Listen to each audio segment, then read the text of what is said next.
Araw po. Nakakakaba nga pala. Ako po yung nagpapasalamat sa Panginoon at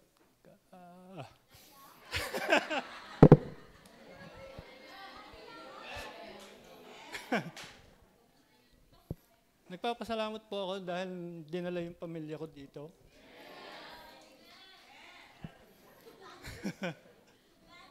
Pasensya na po, hindi po sanay magsalita sa harap ng tao.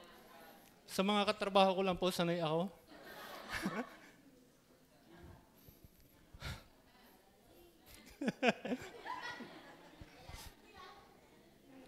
Nagpapasalamat po ako na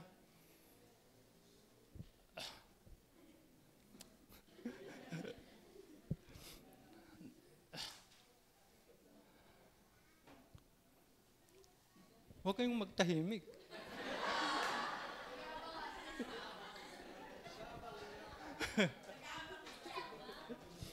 Yun po, sige po. Nagpapasalamat po ako ngayon dahil narito nga po yung pamilya ko. Dinala kami dito.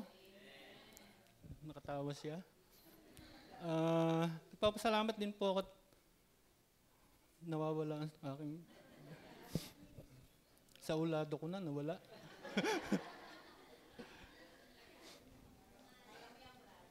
Oo nga po, kaya ko nga. Sige po, salamat po at, sa Panginoon at tuloy nga ang buhay at natututo sa salita ng Panginoon. Kapasalamat po kami sa kay Ate Elisa.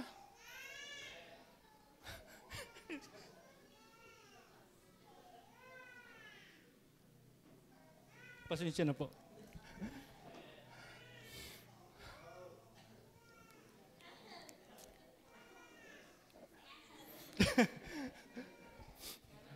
Alas 4 na. Yun po, sige po. Nagpapasalamat po ako sa Panginoon na dinala po nga talaga ako dito. At sa buhay, sa natututunan sa araw-araw, sa salita ng Panginoon, at saka sa nababago. Kahit mahirap, dahil parang medyo huli na, pero salamat sa Panginoon at nababago.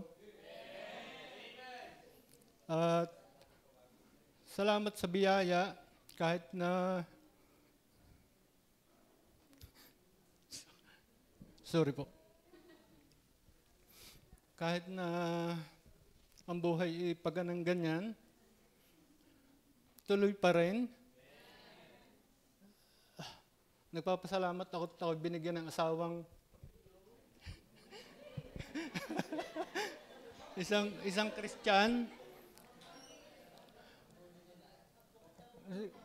Iba po talaga pag isang Christian yung asawa. Opo, talaga. Kahit na medyo mahirap ang buhay, natututo po. Tsaka kung hindi po Christian yung naging asawa ko, wala po kami dito.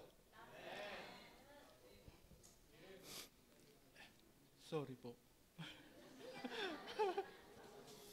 At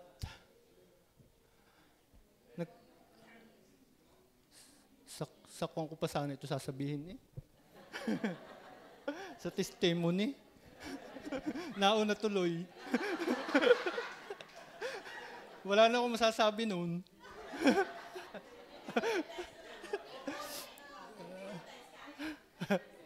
Sige po, nagpapasalamat po ako sa Panginoon na dahil nga yun po na pangasawa ko'y Christian, natuto kong magbasa ng Bible kahit medyo huli na, natututo po.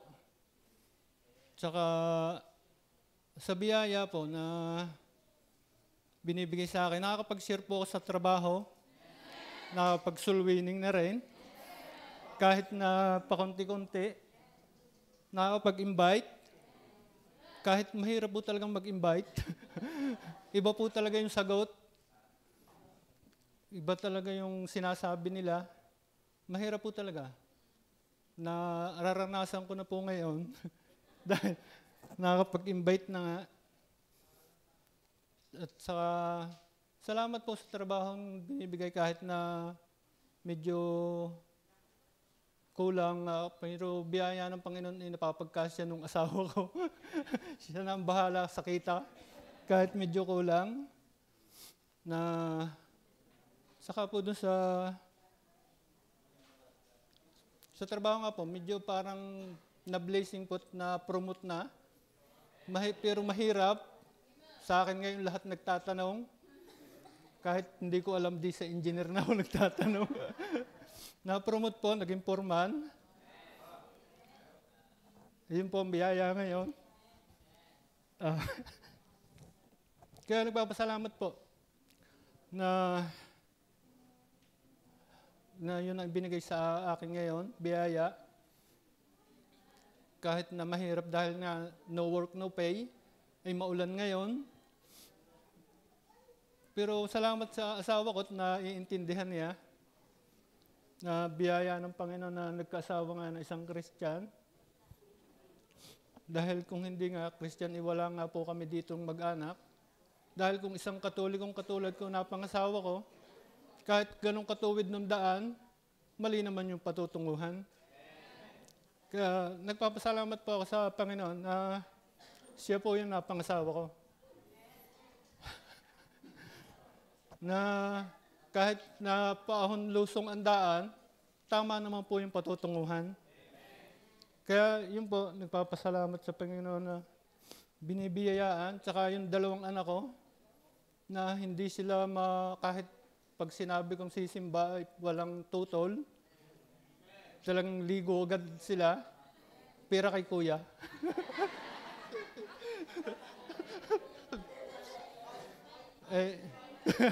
Sorry. Kaya po, salamat po sa mga ginagamit na mga taong pumupunta sa amin, kaya natututo kami. Marami sila. Pasensya na, hindi ko maiisa-isa. Doon po sa sumusundo pala, masalamat din po.